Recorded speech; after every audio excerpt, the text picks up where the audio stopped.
नमस्कार दोस्तों, ज्ञान गुण सागर में आप सभी का स्वागत है। ठीक है, आज के द हिंदू पेपर की बात करते हैं। ठीक है, आज हमारे पास समय थोड़ा कम है और आर्टिकल भी थोड़ा कम है, बिकॉज कल इलेक्शन हुआ है तो हमारे पास ज़्यादातर इलेक्शन वाले मुद्दे हैं। ठीक है, ज़्यादातर हमारे पास इलेक्शन वाले मुद्दे हैं। ओके, कुछ इंपॉर्टेंट आर्टिकल्स हैं। ओके, थोड़ा उसको डिस्कस करेंगे। ओके, सो आज ज़्यादा इलेक्शन वाले मुद्दे हैं, कुछ इंपॉर्टेंट आर्टिकल्स हमने निकाले हैं तो उसमें बात करेंगे ज़्यादातर। हालांकि ये कार्टून्स मुझे बहुत अच्छे लगे यार, ये कार्टून्स मुझे बहुत प्यारा लगा, किसने बनाया है ये? ठीक है, ये सब बाद में देखेंगे। ठीक है, तो आज 15 नवंबर है।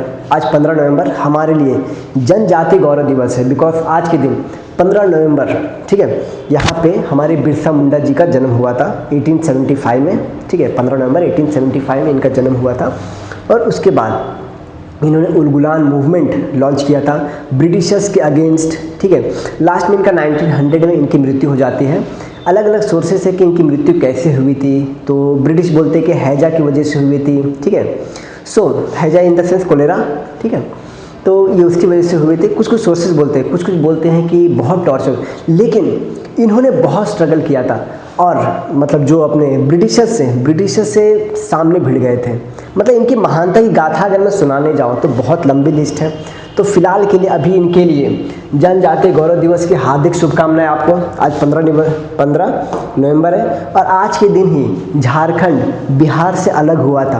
15 नवंबर 2000 में झारखंड बिहार से अलग हुआ था। ठीक है, ये भी डेटा है, देख लेना आप। ओके, चलिए बात करते हैं आज के द हिंदू पेपर का एनालिसिस। ये कुछ है, तो हमने कुछ इंपॉर्टेंट आर्टिकल्स आज निकाले हैं। Okay, so let's start. So first article है ये वाला, सेंट्रल गवर्नमेंट नोटिफाइज, कलर कौन सा लूँ, ये ठीक है।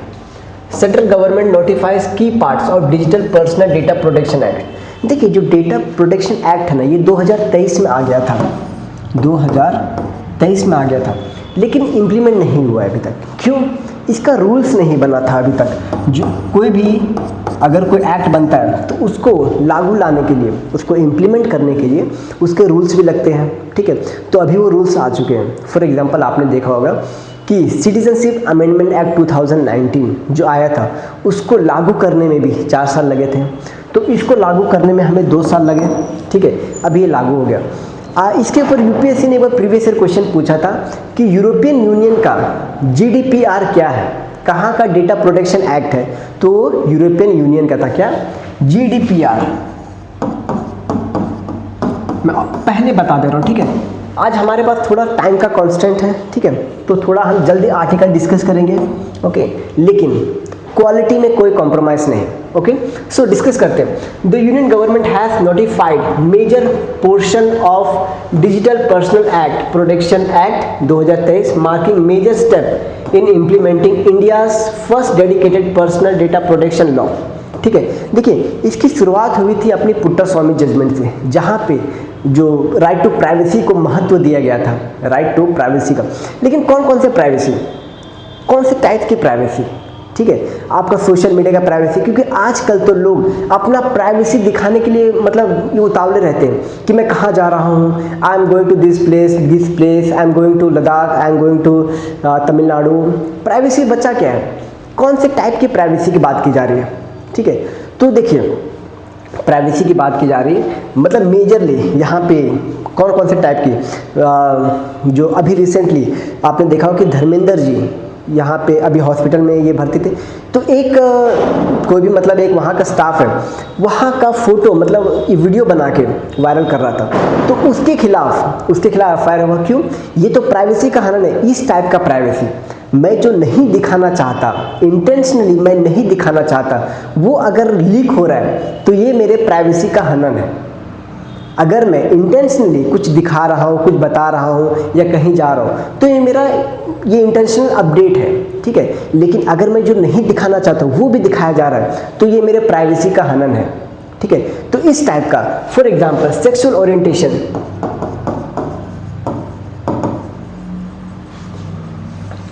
इस पे भी फोकस किया गया था कि कोई भी हो सकता है, चाहे वो गे हो, बाइसेक्सुअल हो, कुछ भी हो सकता है ना।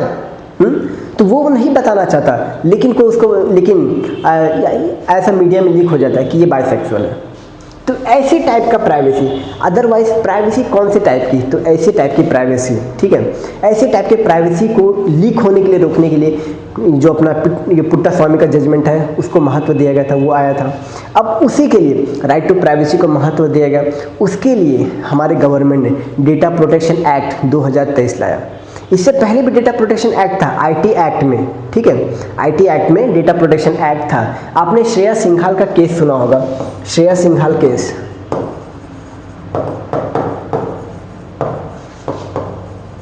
श्रेया सिंघाल केस सुना होगा आपने, ठीक है। सो ये सब पहले भी लॉ थे, लेकिन कोई मतलब इफेक्टिव लॉ नहीं था, पहले कोई इफेक्टिव लॉ नहीं था। तो वह इसी के लिए हमारे ये लॉ लाया गया। Supreme Court Puttaswamy judgment 2017 declare privacy as a fundamental right, privacy as a fundamental right, okay. International standard of data privacy such as EU GDPR। The article shows government's attempt to put 2017 judgment in practical enforcement। अब मैं आपको एक task देना चाहता हूँ। एक task ये है कि ये फंडामेंटल राइट्स तो है, लेकिन कौन से आर्टिकल के अंदर। मैं 3 ऑप्शन देता हूँ आपको, आर्टिकल 19, आर्टिकल 21, आर्टिकल 14। कहाँ पे लिखूँ, इनमें से कौन सा है ये आप कमेंट करो, क्योंकि बिकॉज जब तक हेल्दी टॉक नहीं होता तब तक सीखना मुश्किल है।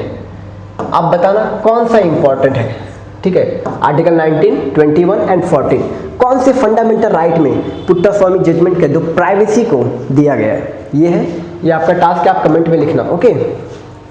Next, why this notification matters. The data protection act had passed August, हाँ ये तो हमने डिस्कस कर लिया। फंक्शनिंग प्रोटेक्शन क्या रूल्स चाहिए रहता है, रूल्स नोटिफाइड, ठीक है। तो ये हमने ऑलरेडी बात कर लिया कि इसके लिए रूल्स चाहिए रहता है, तो वही रूल्स अभी आ चुका है। अब इसको इम्प्लीमेंट करने की बारी है, ठीक है। Fundamental protection, this is important because, और ये इम्पॉर्टेंट भी क्यों है, हमारे देश में डेटा का महत्व क्यों है, क्योंकि आपको पता है 950 मिलियन, ये डेटा शायद से मे बी आउटडेटेड होगा, बट 950 मिलियन इंटरनेट यूजर है। 950 मिलियन, कम से कम 90 करोड़, 95 करोड़, ठीक है। 950 मिलियन इंटरनेट यूजर, ये थोड़ा आउटडेटेड डेटा है, ठीक है। इंटरनेट यूजर इतने हैं, internet user. Largest among personal data are processed by private companies and government departments. Until now India lacked comprehensive privacy law. For example, आपका जो डेटा है ना वो प्राइवेट कंपनीज प्रोसीड करती है। आप किसी भी कंपनी में, मतलब किसी भी वेबसाइट पे अगर लॉगिन करते हो तो आपको क्या पे कि टर्म्स एंड कंडीशन पे पहले क्लिक करो, क्या करो कि टर्म्स एंड कंडीशन पे पहले यस क्लिक करो, ठीक है। टर्म्स एंड कंडीशन पे, ठीक है। और उस टर्म्स एंड कंडीशन के अंदर क्या लिखा रहता था आप पढ़ते नहीं होंगे, डेफिनेटली बोल रहा हूँ आप पढ़ते नहीं होंगे, इवन मैं भी नहीं पढ़ता था, क्योंकि इतने लंबे टर्म्स एंड कंडीशन तो हम बिना देखे क्लिक कर देते हैं। तो उसमें जो जो भी लिखा रहता था, जो जो भी कंडीशंस रहते थे, चाहे वो आपका SMS वो हाँ देख सकते हैं, आपका इमेज ये देख सकते हैं, ठीक है, ये सब देख सकते हैं, ठीक है, टर्म्स एंड कंडीशन में। तो ये सब प्रोटेक्शन के लिए चाहिए ना, बिकॉज एक होता है अपना एल्गोरिथम, उससे पता चलता है आपका डेटा, ठीक है, कि आपका चॉइसेस किस में है, आपका चॉइसेस किस में, आपके मोबाइल में किस टाइप की फ़ोटोज़ है। अगर आपके मोबाइल में जूते के बहुत ज़्यादा फ़ोटोज़ है ना, कि मुझे जूतों का कलेक्शन बहुत अच्छा लगता है, आपको इंस्टाग्राम यूट्यूब पे सिर्फ जो जूते हैं, ठीक है, अलग अलग ब्रांड्स के, अलग अलग क्वालिटी, अलग अलग स्टाइल के, सिर्फ उसका नोटिफिकेशन आएगा, सिर्फ उसके इमेजेस आएंगे, ठीक है। तो ये होता है डेटा थेफ्ट, ठीक है। डेटा को ऐसे यूज़ किया जाता है। आपको क्या लगता है कि आपका डेटा चोरी करके बोलेंगे पैसे दो ना, डेटा ऐसे, ठीक है, ब्रेन वॉश करने के लिए, I think brain wash is not the, but mind को मोबिलाइज करने के लिए या फिर मैनिपुलेट करने के लिए यूज़ किया जाता है, ठीक है। इस प्रकार डेटा को ये यूज़ किया जाता है। तो ये है कुछ अपना इंपॉर्टेंट, ठीक है, की feature. Data fiduciary, data fiduciary क्या होता है, फिड्यूसरीज, डेटा फिड्यूसरीज वो होता है जिनके पास डेटा रहता है। जैसे एग्जांपल फ्लिपकार्ट हो गया, फ्लिपकार्ट हो गया, या फिर अमेज़ॉन हो गया, फ्लिपकार्ट या फिर अमेज़ॉन हो गया। इनके पास जो हमारा डेटा रहता है ना, इसका मतलब ये डेटा फिड्यूशरीज है, ठीक है, एग्जाम्पल प्राइवेट फर्म्स और government bodies that collect and process personal data. तो फ्लिपकार्ट हमारा डेटा प्रोसेस करते हैं। आप अगर कोई भी ब्लूटूथ वगैरह देखो, अगर आप उस पर ये सर्च करो, ठीक है, बार बार चेक करो, बार बार चेक करो, तो फिर उसका प्राइस होता है, फ्लक्चुएट होता रहता है आपके चेक करने की वजह से।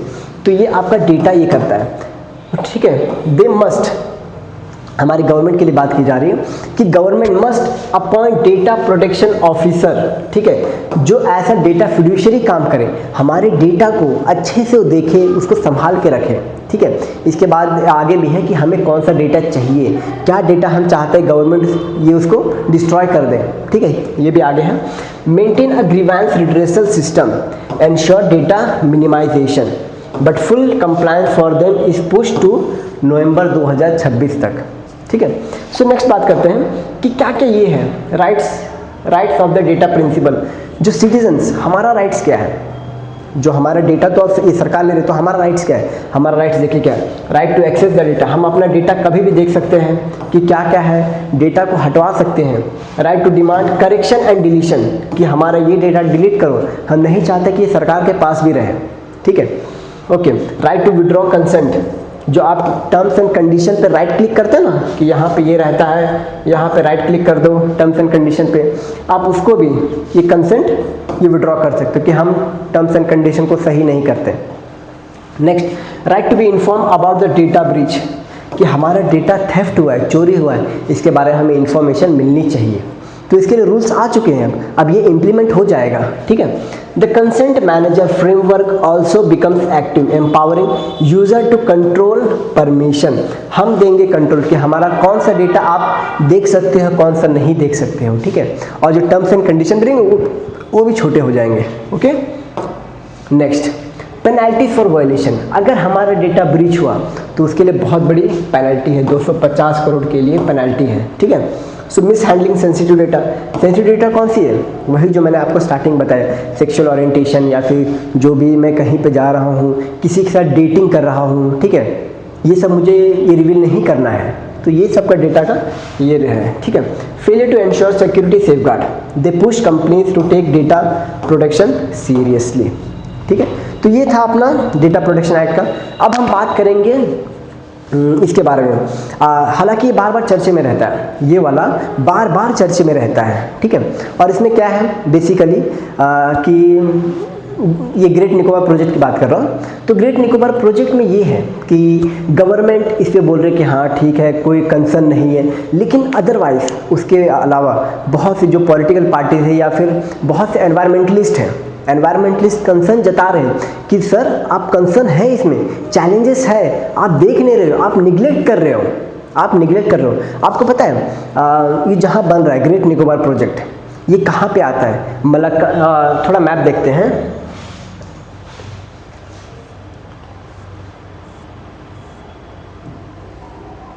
ये देखिए यहाँ पे बन रहा है ग्रेट निकोबार प्रोजेक्ट, ये है अंडमान निकोबार। अगर हम यहाँ पे ये मैप देखें, थोड़ा सा मैप देखते हैं, ठीक है।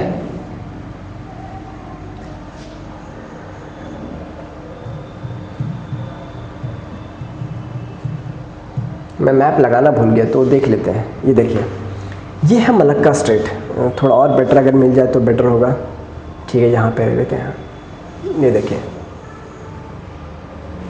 ये है मलक्का स्ट्रेट, ठीक है। अभी हम ग्रेट निकोबार प्रोजेक्ट की बात कर रहे हैं, ये है मलक्का स्ट्रेट और यहाँ पे हमारा ग्रेट निकोबार प्रोजेक्ट बन रहा है, ठीक है। अब दूसरी बात, ये मलक्का स्ट्रेट से ही चाइना का जो है 90% ऑफ जो गुड्स है वो ट्रेड होता है, जो नेवी शिप्स वगैरह होती है, क्योंकि चाइना भी बहुत से कंट्रीज़ के साथ एक्सरसाइज करता है, मिलिट्री एक्सरसाइज जैसे हम करते हैं ना, ये हम बहुत से कंट्री से चाइना के साथ भी करते हैं, हैंड टू हैंड या फिर हैंड इन हैंड एक्सरसाइज, है कि नहीं। फिर मित्र शक्ति हो गया, ये गरुड़ शक्ति हो गया, अलग अलग कंट्रीज़ के साथ करते हैं, तो चाइना भी करता है। तो यहाँ पे चाइना का आना जाना चलता रहता है, यहाँ पे चाइना का आना जाना चलता रहता है। आपको पता है लास्ट टाइम चाइना ने एक बार, आई थिंक जनवरी की बात है, चाइना ने अपना स्पाई शिप भेजा था। चाइना ने क्या भेजा था? चाइना ने अपना स्पाई शिप भेजा था इंडियन ओशन में।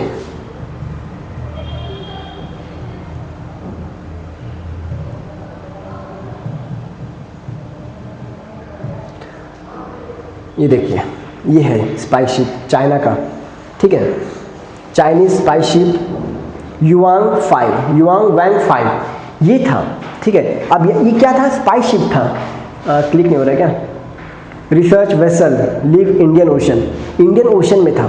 तो ये एक तरह से खतरा है हमारे लिए, ठीक है। चाइना का जो प्रेजेंस है अपने इंडियन ओशन में, ये एक तरह से इंडिया के लिए खतरा हो सकता है। तो यहाँ पे बहुत लोग अपोज कर रहे हैं कि जो ग्रेट निकोबार प्रोजेक्ट है यहाँ पे एनवायरमेंटल कंसर्न है, ठीक है। बट ये मेरा पर्सनल मत है कि ग्रेट निकोबार प्रोजेक्ट में अगर कंसर्न है तो उसको देखते हुए एक मिडल पाथ, बोलते हैं ना बुद्धा का मध्यम मार्ग अपनाना चाहिए। और यहाँ पे हमारा सिक्योरिटी कंसर्न के लिए यहाँ पे डेवलपमेंट अनिवार्य है, ज़रूरी है यहाँ पे डेवलपमेंट, ठीक है। अब देखते हैं कौन कौन से टाइप की डेवलपमेंट की जा रही है, ठीक है।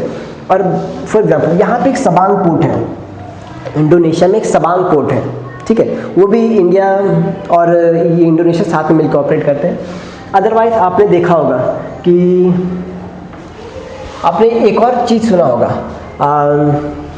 क्या था वो, string of pearls, Chinese string of pearls.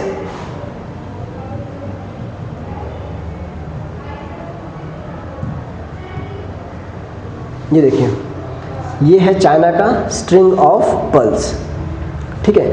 इस तरह से चाइना जो है इंडिया को पूरी तरह घेरना चाहता है। यहाँ पे श्रीलंका में चाइना ने हम्बनटोटा पोर्ट, श्रीलंका में हम्बनटोटा, स्पेलिंग लिख लीजिए, हम्बनटोटा पोर्ट 99 ईयर्स के लिए लीज पे ले लिया है, ठीक है। मालदीव्स में उसका एक पोर्ट है, ठीक है, मालदीव्स के साथ भी अच्छे रिलेशन है। उसके बाद यहाँ पे जो ग्वादर पोर्ट है, कौन सा पोर्ट है, ग्वादर पोर्ट, उसके ऊपर चाइना कंट्रोल है, सीपेक के through, China Pakistan economic corridor के थ्रू, ठीक है, ये हो गया। अब चाइना का यहाँ पे है इरिट्रिया ना, इरिट्रिया के नीचे जिबूटी, क्या है, जिबूटी, मैं मैप नहीं लाया हूँ पर आप सुन सकते हो, जिबूटी दिखाई देता है, बिकॉज जितना विजुअली हम देखते हैं ना उतना ही रहता है। जिबूटी चाइना बेस,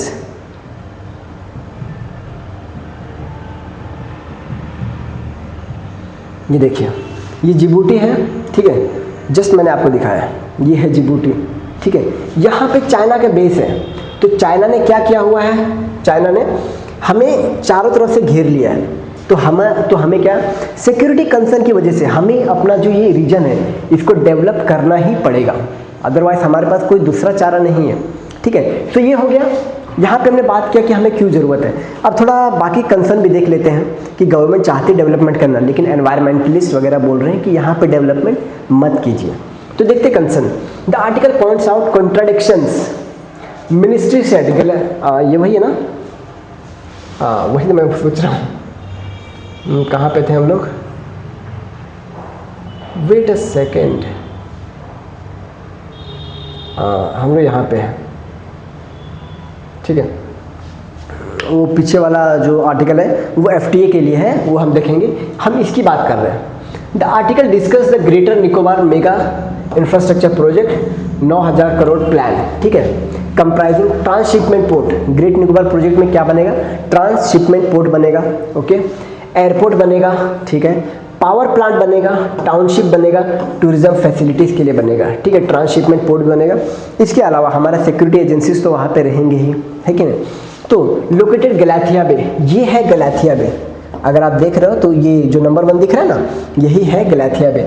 आपको मैप में दिखा देते हैं,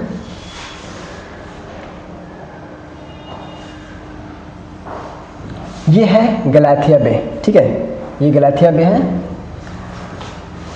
सो next, okay, on the southern tip of the great Nicobar island, ठीक है, the project intends to transform island into major logistic and tourism hub, ठीक है। तो ये समरी है कि गवर्नमेंट क्या चाहती है। तो गवर्नमेंट इसको डेवलप करना चाहती है, but however the project face severe environmental objection, legal challenges in the national green tribunal. ये कब आया था, 2010 में आया था। Questions on the clearance procedure, acquisition, downgrading, ecologically sensitive. Environmentalist वगैरह बोल रहे हैं कि ये इकोलॉजिकली सेंसिटिव जोन है, ठीक है, आप यहाँ पे ऐसे प्रोजेक्ट नहीं ला सकते। तो significance ecological, the ministry admitted before NGT October 2025 में that the project will have major biodiversity and forest risk impact, ठीक है। So Galathea Bay ecological importance, Galathea Bay का इकोलॉजिकल ये इम्पोर्टेंस क्या है ये देखते हैं। 20,000 लाइव कोरल कॉलोनीज, ठीक है, वहाँ पे कोरल का हब है, ठीक है। आप जानते हैं कि हमारे इंडिया में कोरल्स कहाँ कहाँ पे हैं, जानते हैं ना, अपना कौन सा स्टेट है वो, आपको कोरल्स यहाँ पे नहीं मिलेंगे, क्या बोलते ना वो, मैं कंफ्यूज हो रहा हूँ, जस्ट अ सेकेंड ना।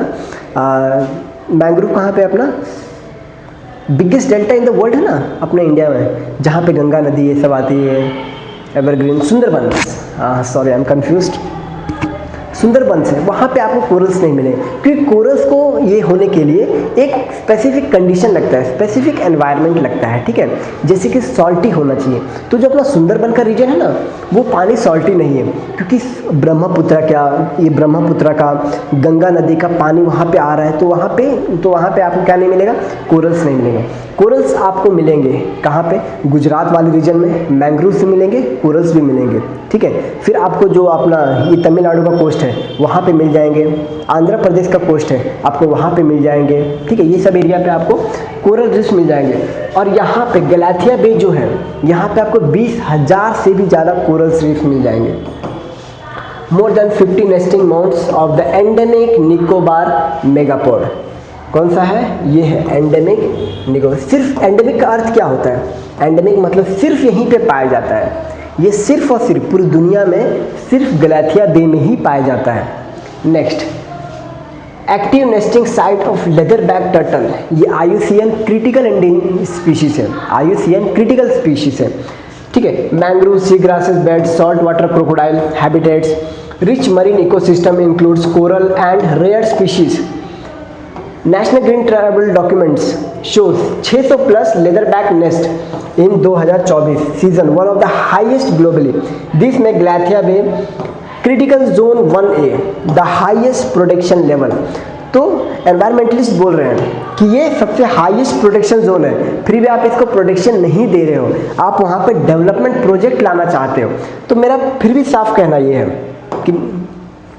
कि कोई ना कोई मध्यम मार्ग निकालो, डेवलपमेंट चाहिए, इनका भी प्रोटेक्शन चाहिए, तो गवर्नमेंट डेफिनेटली कोई ना कुछ निकाल सकती है। Okay, next, questionable environmental clearance process. Ministry knowingly cleared a project with a severe ecological impact despite knowing the presence of endangered species, active nesting zone of leatherback turtle, protected mangrove ecosystem, heavy long term impact. The ministry granted clearance in 2022, ठीक है, आपने ये देख लिया 2022 में clearance मिल गया था great Nicobar project के लिए, ठीक है।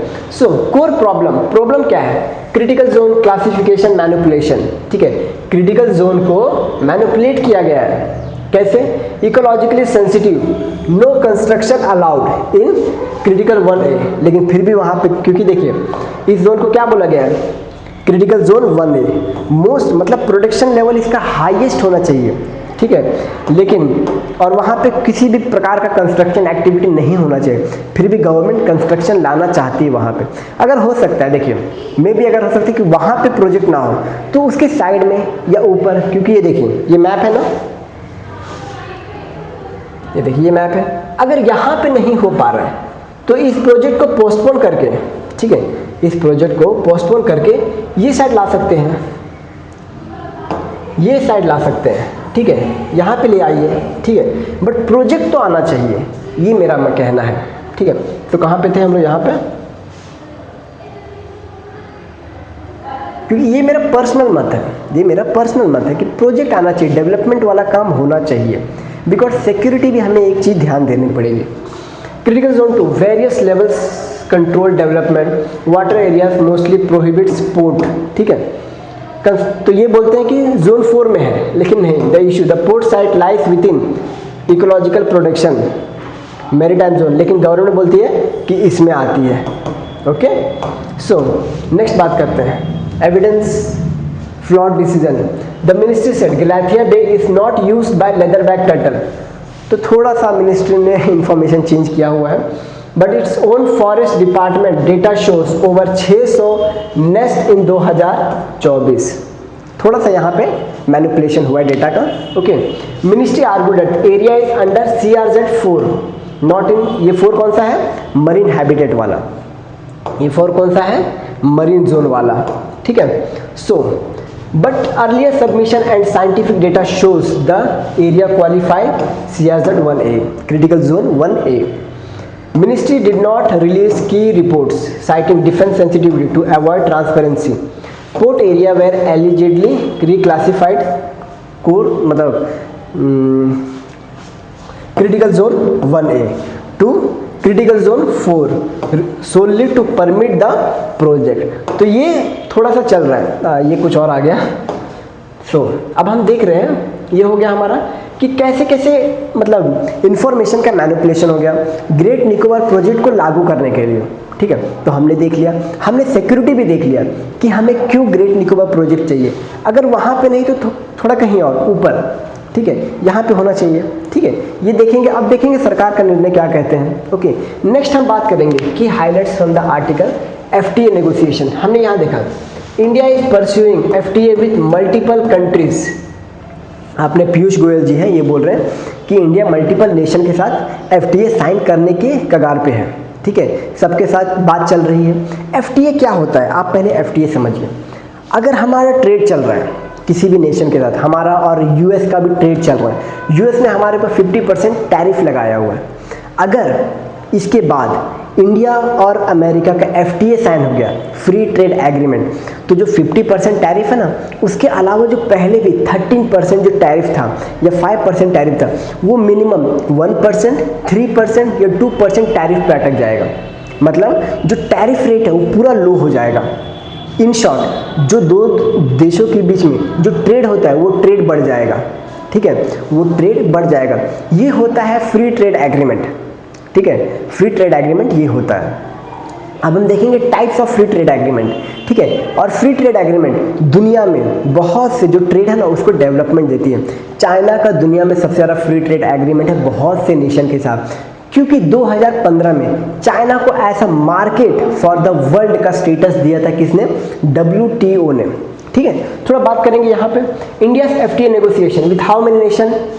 India is pursuing FTA with multiple countries, European union, ठीक है। यूरोपियन यूनियन कहाँ पे आपको पता है, हमने बात किया था, ये है यूरोपियन यूनियन, ठीक है, यूरोपियन यूनियन, ओके।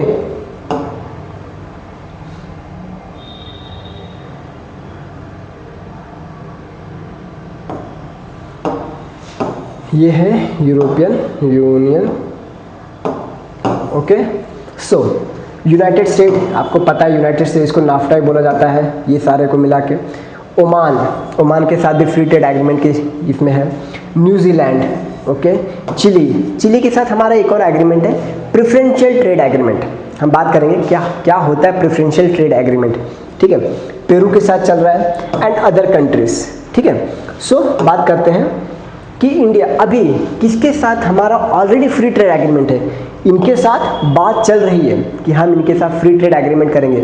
USA के साथ ही बात चल रही है, ठीक है। जो लीडर्स है इनका बार बार ये मीटिंग्स हो रहा है, ठीक है। अब ये वो कंट्रीज है जिनके साथ अभी भी चल रहा है, हमारा फ्री ट्रेड एग्रीमेंट है अभी भी, ठीक है। तो कौन कौन है, इंडिया, क्लियर तो है ना ये वाला, एक्सक्यूज मैं थोड़ा देख लेता हूँ, आई गेस कि क्लियर है, मेरे ख्याल से क्लियर, लेकिन अगर क्लियर नहीं है तो मैं थोड़ा इसको बड़ा कर देता हूँ, ठीक है। ये हो गया, आई होप कि it is clear now, okay. फिर भी थोड़ा सा छुप जा रहा है, अभी क्लियर है थोड़ा सा, ठीक है, अभी क्लियर है। As of now, India has 13 signed FTA, not regional trade agreement or regional trade agreement, according to government sources. 13 FTA कौन है, इंडिया श्रीलंका के साथ फ्री ट्रेड एग्रीमेंट है, ठीक है, Sri Lanka. SAFTA, south Asian free trade agreement किसके साथ है, सार्क के साथ है। सार्क का मेंबर आपको पता है ना, हमने बात किया था, लेकिन फिर भी बता देता हूँ। अफगानिस्तान है, पाकिस्तान है, इंडिया है, ठीक है, नेपाल, भूटान, आप देख रहे हो, नेपाल, भूटान, बांग्लादेश, ठीक है, श्रीलंका, मालदीव्स, ये है सार्क के मेंबर, ठीक है। कि मैं लिख के दूँ, इंडिया, अफगानिस्तान, इंडिया, अफगानिस्तान, पाकिस्तान, ठीक है, पाकिस्तान है, नेपाल है, भूटान, बांग्लादेश है, मालदीव्स है, श्रीलंका है, ठीक है, श्रीलंका है। ओके, सो ये हमने बात कर लिया। India Nepal treaty on trade, ठीक है, नेपाल के साथ है, भूटान के साथ है, थाईलैंड के साथ है, सिंगापुर के साथ, आसियान कंट्रीज़ के साथ। हमने आसियान के साथ मेंबर्स भी डिस्कस किए थे। और आसियान के ऊपर यूपीएससी ने 2018 में क्वेश्चन पूछ चुका है कि आसियान का कौन कौन से कंट्री के साथ फ्री ट्रेड एग्रीमेंट है। तो किसके साथ है? जिनके साथ इन्होंने कौन सा साइन किया हुआ है, इनके साथ साइन किया हुआ है, ठीक है। तो वो चाइना है, आसियान का चाइना, ऑस्ट्रेलिया, इंडिया, जापान, ठीक है, इनके साथ आसियान का फ्री ट्रेड एग्रीमेंट है। ओके, इंडिया साउथ कोरिया के साथ तो हमारा सेपा है। अभी हम बात करेंगे कि सेपा और एफटीए, पीटीए में क्या डिफरेंस होता है, ठीक है। India Japan CEPA, India Maldives CEPA और सेका मोस्टली सेम होता है। इंडिया मॉरिशियस, ठीक है, हमारा मॉरिशियस के साथ अच्छा है ये रिलेशन है। इंडिया ऑस्ट्रेलिया एक्टा के साथ साइन किया। अभी और भी यहाँ पे एक दो डेटा मेंशन नहीं था, जैसे हमारा एफ्टा साइन हुआ है, EFTA European Union free trade agreement. इसमें कौन है? नॉर्वे है, आइसलैंड है, स्विट्जरलैंड है और लिंचेस्टीन है। लिंचेस्टीन स्पेलिंग बहुत उसका डेंजर है, ठीक है। ये चार आते हैं जिनके साथ हमारा एफ्टा साइन है, ठीक है। अभी रिसेंटली हमने इंग्लैंड के साथ साइन किया। किसके साइन किया? हमने इंग्लैंड के साथ क्या साइन किया? एफटीए साइन किया, ठीक है। ओके, और अभी हम यूरोपियन यूनियन के साथ लगने वाले, मतलब ये वो कंट्रीज है जिनके साथ हम बात करें। यूरोपियन यूनियन के साथ अभी हम बात कर रहे हैं ताकि हमारा फ्री ट्रेड एग्रीमेंट साइन हो जाए। ओके, और हमने ये बात कर लिया है, इंग्लैंड के साथ बात कर लिया, एफ्टा बात कर लिया। Okay, next types of FTA, trade free. तो हम देखेंगे अब कौन से टाइप के फ्री ट्रेड एग्रीमेंट होते हैं। तो पहले नंबर पे आता है preferential trade agreement. Preferential trade agreement क्या होता है पता है? जिसमें लिमिटेड गुड्स हो, जैसे हमारा बहुत सा ट्रेड चल रहा है लेकिन कुछ लिमिटेड गुड्स है, उसी में हम सिर्फ आपको डिस्काउंट देंगे कि इसमें टैरिफ कम है, बाकी सब में आपका हाई टैरिफ लगेगा, ठीक है। सो ये हो गया countries reduce tariff on selected products, limited coverage, India, Chile, ठीक है। Mercosur preferential trade agreement. Mercosur क्या है? ये कंट्रीज है मर्कसर, वेनेजुएला है, ठीक है, ब्राज़ील है, बोलीविया है, अर्जेंटीना है, पराग्वे है, उरुग्वे है। कौन कौन सा? Venezuela, Brazil, Bolivia, Paraguay, Uruguay, ठीक है, ये कंट्रीज है। इंडिया, अफगानिस्तान, इंडिया सार्क के साथ पीटीए है, प्रेफरेंशियल ट्रेड एग्रीमेंट। मतलब सिर्फ कुछ ऐसे ये रहेंगे, गुड्स रहेंगे जिसके ऊपर ही सिर्फ टैरिफ माफ़ है, बाकी सब पे टैरिफ लगेगा, ठीक है। ये हो गया फ्री ट्रेड एग्रीमेंट। ये है जहाँ पे मोस्टली बात करते हैं, ठीक है। इसमें क्या है? Includes eliminate tariff most of all the goods, can include services also, ठीक है। Example India Sri Lanka FTA. Custom union, अभी हम बात करेंगे कस्टम यूनियन क्या होता है, ठीक है। जैसे यूरोपियन यूनियन हो गया ना, यस। तो एलिमिनेट इंटरनल टैरिफ, जैसे यूरोपियन यूनियन के अंदर ही जो कंट्रीज है यूरोपियन यूनियन में, ठीक है, उनके अंदर ही जो ट्रेड है वो ये विदाउट टैरिफ होगा, ठीक है, लिमिटेड होता है। Internal tariff, common external tariff, adopt common external tariff. जैसे कि आपने सुना होगा CBAM, मतलब यूरोपियन यूनियन, मतलब किसी भी यूरोपियन कंट्री में अगर जाएगा, जैसे फॉर एग्जांपल ये है यूरोपियन यूनियन, ठीक है, यूरोपियन यूनियन है, यहाँ पे कितने कंट्रीज हैं? एक एग्जांपल के लिए 30 कंट्रीज है यूरोपियन यूनियन। ये वैसे तो 28 है, ठीक है, लेकिन एग्जांपल ले लो, ठीक है, 28 कंट्रीज हैं। अब 28 के 28 कंट्री जो है ना, इनके अंदर जो ट्रेड चल रहा है ये विदाउट टैरिफ चल रहा है, कोई टैरिफ नहीं, एक दूसरे से सामान खरीद रहे, बस सामान का पैसा, कोई एक्स्ट्रा टैरिफ नहीं, ठीक है। दूसरी बात, अब ये चाहे तो अकेले, मतलब ये सब मिलके दूसरे कंट्रीज के ऊपर टैरिफ लगाते कि हम तुम्हारे ऊपर लगाए, तो क्या लगाए हैं? CBM, carbon border adjustment mechanism. Carbon border adjustment mechanism लगा दिया गया है, ठीक है, ये होता है CBAM। अब CBAM लगा दिया तो 28 के 28 में कहीं भी अगर इंडियन गुड्स गया और अगर वो पेट्रोल इससे वगैरह बना हुआ है, मैंने CBAM के ऊपर पहले डिस्कस किया हुआ है, ठीक है। तो आई होप कि आपको CBAM का मतलब पता है, कार्बन बॉर्डर एडजस्टमेंट मैकेनिज्म, ठीक है। अगर हमारा कोई भी एल्यूमिनियम या स्टील गया और उसको बनाने में ग्रीन हाउस गैस का एमिशन हुआ है, तो ये जो 28 के 28 कंट्री मतलब उसमें से किसी में भी गया होगा, अगर सपोज यहाँ पे स्विट्जरलैंड तो मेंबर नहीं है, इंग्लैंड भी मेंबर नहीं है, पोलैंड चला गया, अगर पोलैंड में चला गया तो पोलैंड हमारे पास CBAM लगा देगा। अगर पोलैंड नहीं गया, पोलैंड के अलावा कोई और कंट्री गया, जैसे कि फ्रांस चला गया, फ्रांस, तो फ्रांस हमारे पास CBAM लगा देगा, ठीक है। तो ये होता है external tariff, common external tariff for non members, ठीक है, नॉन मेंबर्स के लिए। मर्कसर, हमने मर्कसर बात किया, कौन कौन से मेंबर है मर्कसर में।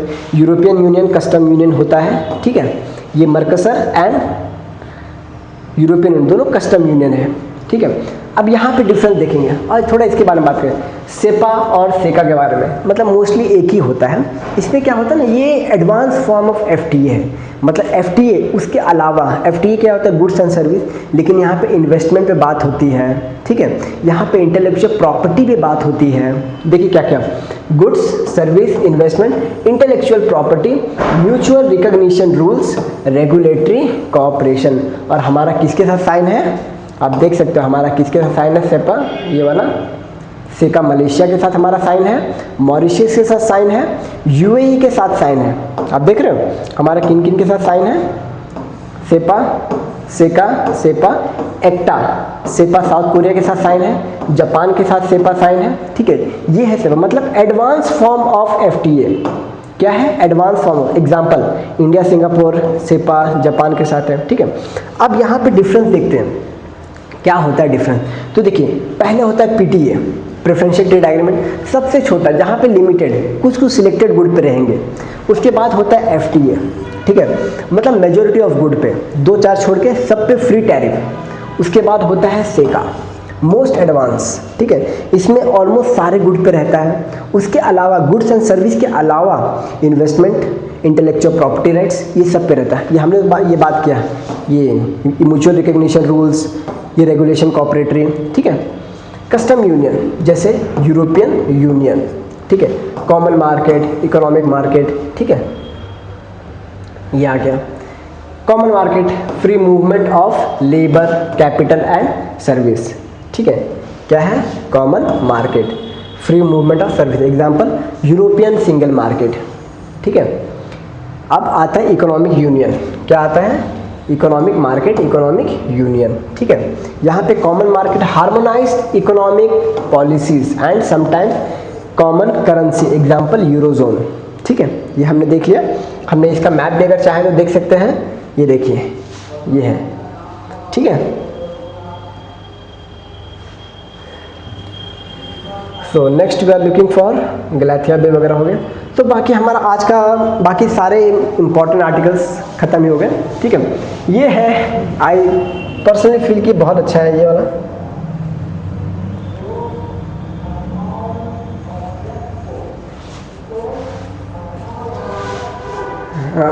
हालांकि बिहार में तो बीजेपी जीत चुकी है, ठीक है। अब कोई भी पार्टी जीते, एडमिनिस्ट्रेशन अच्छा होना चाहिए, ठीक है। सो ये हो गया। और इसके ऊपर मैंने एक शॉर्ट्स बनाया था, आप देख सकते हो कि दिल्ली में ई बसेस की सुविधा उपलब्ध कराने की बात की जा रही है ताकि पॉल्यूशन को कंट्रोल कर सके। पॉल्यूशन के लिए भी वहाँ पे प्रोटेस्ट चल रहा है, आपको पता है ना। Next, massive explosion inside JK police station, lives injured 8 injured. इसके ऊपर मैंने एक डिटेल वीडियो बना दी है, आप वहाँ जाके देख सकते हो किस वजह से हुआ, ammonium nitrate, potassium nitrate, sulphur, ये मैंने पूरे डिटेल में समझा दिया, ठीक है। कहाँ पे हुआ, नौगाम में हुआ है, मैप के साथ समझाया है, okay. Next, security forces demolished house of Delhi car blast accused in Pulwama. जिसने दिल्ली में ब्लास्ट करा था उसका घर तोड़ दिया गया। Best, good. Next, Gujarat Ambaji marble gates GI tag for its quality, ठीक है। Gujarat Ambaji marble gates GI tag, ठीक है। तो दोस्तों, आज का द हिंदू एनालिसिस यहीं पे खत्म होता है। धन्यवाद, ठीक है। होप आपको कंटेंट अच्छा लगे।